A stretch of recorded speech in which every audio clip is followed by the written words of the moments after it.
Yo, what's going on guys, Invin here. Today I'm going to be bringing you guys the update patch for 1.0.5 on New World, which of course did drop last night or this morning, whatever you want to call it. New World, I'm begging you, please stop releasing these updates at unseen times for the UK. This was like 4:30 AM for me, so you guys are getting this the next morning or almost afternoon now. So obviously a few of you may have heard about some of the updates, but I'm going to go through it in a bit of detail here, break down what's going on, how it's going to impact the game for you, and obviously trying to keep on top of this as best I can, but 4:30 AM is just, it's not happening. So, New World, please just release it a little bit earlier or a little bit later. That would be amazing. Anyway, jumping into the video here then. So, it says, greetings adventurers. This week's update introduces more general changes and bug fixes. We'd like to thank you for your patience as our team continues to work on resolving issues and for your continued reports on our official forums. And you can find the full list of changes and fixes below. So, general here, we're looking at coin sellers. We know that many of you have seen the pesky chat messages from players spamming messages, and we're continuing to investigate solutions to this issue.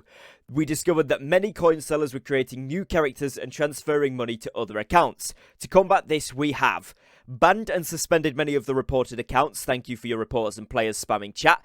Good, again, so the reports are actually doing something, so that does help. They've added restrictions to prevent player-to-player trading and currency transfer from characters under level 10 or whose account is less than 72 hours old. Logging in after your account is 72 hours old will enable your ability to transfer and trade currency once you hit level 10. So I'm not sure if you have to hit level 10 and then you can trade, or you have to play for 72. I don't know if they're both exclusive, or you need both of them, or just the level 10, or just the 72 hours. I don't know. But I think you're saying there you must hit level 10, but I'm thinking it's saying you need the 72 hours as well. Not entirely clear from that. Interesting addition, but I think that should help at least a little bit, because a lot of these accounts were like literally level 1, 0, whatever, just sat on the beaches, so good stuff.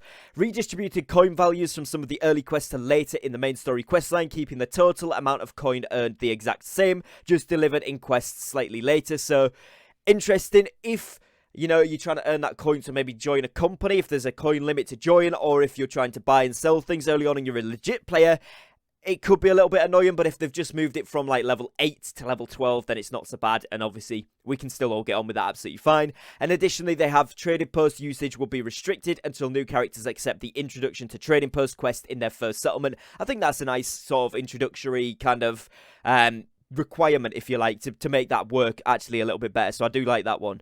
And they said they're going to continue to monitor the impact that this has on the game and just see if they can get rid of the bots, basically. So that's good. In terms of exploits, they've fixed the bug where players were able to duplicate items via storage sheds and crafting stations, and they have fixed an issue of the gold duplicating on territory projects we introduced by disabling trading, and made sure it would not occur in the future should we need to disable trading again.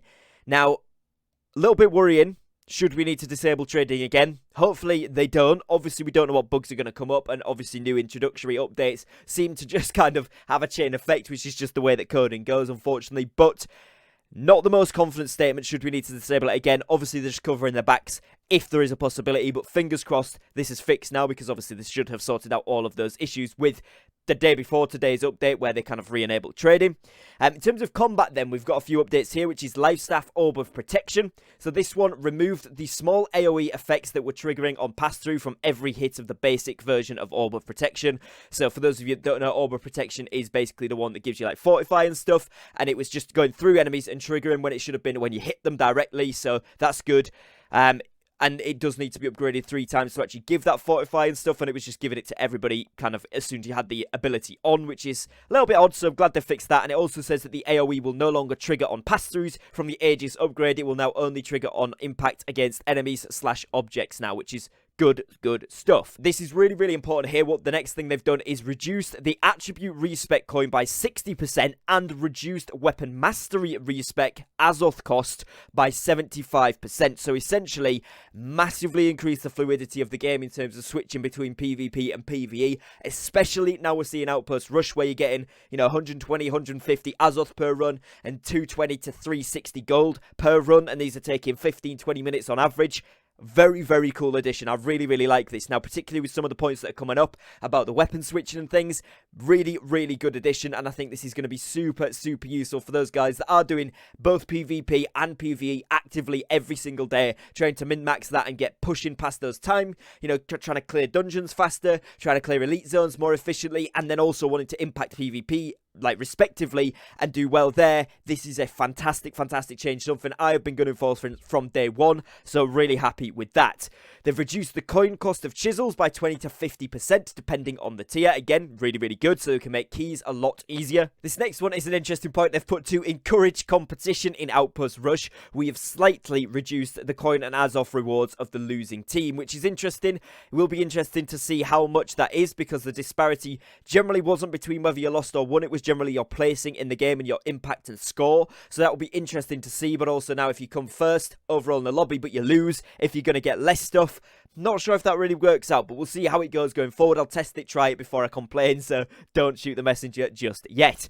Now, we've also said here that they've surfaced the war conflict progress bars on the map and the faction board when there is an upcoming invasion, as you can still gain war conflict for your faction. It was an ability where you could basically do it incognito, and a lot of people were taking advantage of this on purpose and doing it, you know, repeatedly every time there was an invasion, because obviously straight after an invasion, as well as that, you do have those lowered defenses. Majority of the time you're not going to win that, so there's going to be some cannons downgraded, gates downgraded, etc. It's a great time to do it, so at least now we can see the progress bar and try and defend the territories when we've got invasions coming up.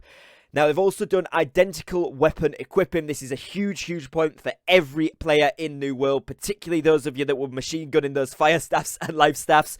You're out of here. So it says players can no longer equip the same weapon type in both slots. We want each weapon slot to have a different weapon type to open up combat diversity. This change will also address issues which could occur when swapping between weapons of the same type, essentially the machine gun weapons that we've been seeing there as well. And of course, you know, it's going to address some more of those issues where we're getting bloodlust from the Great Axe, which wasn't an intended bug, but we were getting it just by equipping the Great Axe, and it was just there. Extra movement speed, extra damage. So that's really good. I do like that change. It also means you can't, like, stack focus. You know, 28 focus on 2 life stats was a little bit broken, so it does mean you're now going to have to focus on weapon stats, even if it's just a secondary stat. What else you're going to run, even if you're mainly going to use the life staff because you're a healer, you're going to want something with focus or something with con or whatever on your second weapon to keep you in the fight longer. So that's really good. I like this change. Again, something I've been hoping for a long time, so really happy with that one from Amazon. They've also then looked at group scaling passives, so they fixed issues which could cause passive effects that scaled by the number of nearby foes, such as Bloodlust with the Great Axe, which I just mentioned, against all odds by the Hatchet, and Outnumbered from the Warhammer to apply incorrectly, which is really good. That was much needed, so I'm happy that that's been fixed. It's particularly the Hatchet one. That was a Hatchet glitch everyone's been complaining about, so they have addressed and fixed that. They also have looked at spell strike consistency and fixed issues which caused several magical spells such as Ice Storm and Gravity Well to not hit consistently. Fantastic, really good. Resilient item perk fix. Finally, we've got this fix which is going to really affect Void Armor. So if you are rocking Void Armor, or you're rocking any of those level 60 faction gear, the tier 5 faction gear, which had Resilient on, before this update, it was applying to everything. So Resilient is meant to reduce crit damage. It just reduced damage across the board as a flat percentage. Now it is only going to be crit damage. So bear in mind, you're not going to be able to completely just run in, do whatever you like. Now you're going to have to tactically think about this a little bit more, because you are going to be taking a significantly higher percentage of damage, particularly those of you that were in Void, as I say, that had a high percentage of resilience on, 4 or 5% per piece. So you really are going to have to watch what you're doing now. You're not going to be able to just completely run in as much. That being said, I think this is going to give rise to the Constitution 200 perk, where you get the 20% increased armor, a lot more, which is kind of where the game should be at anyway. So that's a really good change as well. And so what they've done there is fix the issue that reduces all damage instead of just damage from crits, which is really good. And finally here, they've got PvP flagging, fixed an issue that allowed PvP and PvE players to heal each other. Good. This shouldn't have been a thing anyway. It was just kind of a bug, so that's been fixed and sorted out, which is really nice. Now, a lot of people will be interested in this section right here. We've got Outpost Rush updates. They fixed an issue that was allowing players to get out of the starting fort before the match starts. Fantastic. That was very annoying, so that's really good. We now prevent multiple players from interacting with the altar in Outpost Rush. This will prevent players from gaining multiple summon tokens per 500 Azoth. I know some people were doing this harmlessly. They didn't realize they were all just putting their Azoth in at the same time to try and do it quickly to not be detected on the map, and it was actually duplicating the tokens. So thankfully that's been addressed and fixed. That was a big issue. There was like 12 brutes a game sometimes, so this is really good. Fixed an issue that caused some nameplates of the summoned allies to appear hostile. Yep, so sometimes they appear in red instead of blue if they were on your team, which made you attack them and kind of lose a bit of momentum, that kind of thing. So that being addressed is fantastic. They fixed an issue that was causing Battle Bread, the food buff in Outpost Rush, which gives you extra damage versus players, to be twice as effective as intended. It was very good. I actually didn't notice that it was twice as effective, but I did notice that it was a big buff and everybody was using it. I think they still will, because increased damage to players regardless of the percentage is always useful, but bear in mind it's not going to be quite as good as what we did see. They've also updated the tooltip for Battle Bread and Monster Slayer's Stew to properly describe the buffs that they provide, and they have fixed an issue that could cause players to become stuck in a teleport loop if they teleported out of Outpost Rush while using /unstuck. So generally fixed up Outpost Rush a lot there, with a lot of the bugs and exploits and random things that were happening, so that's really good. We've also got general bug fixes here, which there's a whole host of things on this, so I'm going to go quick fire through these general bug fixes just so you guys can kind of get on top of what's happened. I will again of course leave this article linked in the description of today's video so you guys can read through it at your own pace should you want to, but I'm just going to fire through these so that you know all of the knowledge you need to know from this patch. So they have fixed an issue that prevented some people from joining Outpost Rush because they had a pending group invite. Repair kit should no longer require gold coin to use. Fixed an issue that sometimes caused players to use the wrong consumable when using consumables from their inventory screen. Fixed various issues with invasion status showing before the invasion was declared. Updated missing English text for on login pop-up explaining housing tax compensation. Fixed an issue allowing magic weapons to animation cancel their primary attacks with weapon swap or targeting spells, causing rate of fire to be faster than intended. That was the machine gun weapons I was talking about before. Fixed an issue that caused the ice gauntlet upgrade pylon dodge to only work immediately after you place the ice pylon.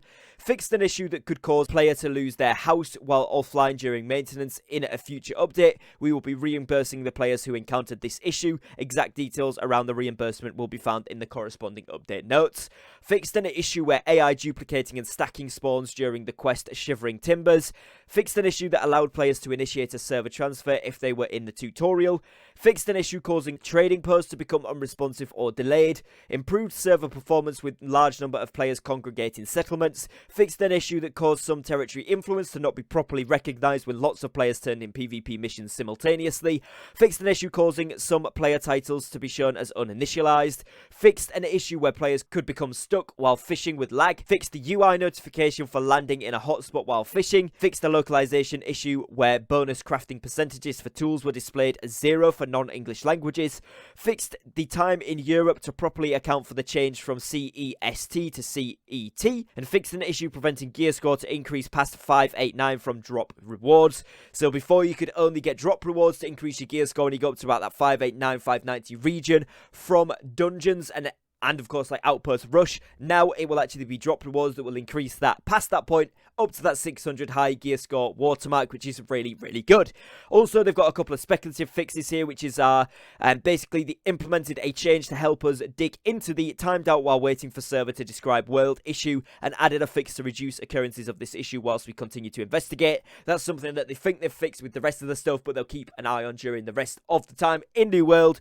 Really cool all round, a lot of good stuff. Finally addressed the Hatchet exploit, the machine gun, fire staffs and Livestaff exploit. All of the stuff in Outpost Rush which we were complaining about, the majority of that has been addressed. I think this is a really positive impact and update, especially if they've accounted for the lag in the wars. And like I made the video a couple of days on the dev post that we got about addressing PvP, it's looking like New World is seriously going in the right direction finally, which has taken a couple of weeks to get into swing. They've obviously been working very hard. I think if they keep going down this route though, with some good clear communication to the community, I think they can save this game yet, and I think they will be able to get it into a position where it's going to look really good in about a month's time when everything's fixed up. We've got new content on the horizon, and of course we're looking, you know, pretty set up in terms of how an MMO looks. A lot of MMOs from modern day still have bugs, even if they're years and years old. So having this one be so quick and aggressive on the bug fixes, I do think is an asset, and a mention to Amazon Game Studios for being on this. Obviously, people are annoyed. They want it to be fixed now because we love the game,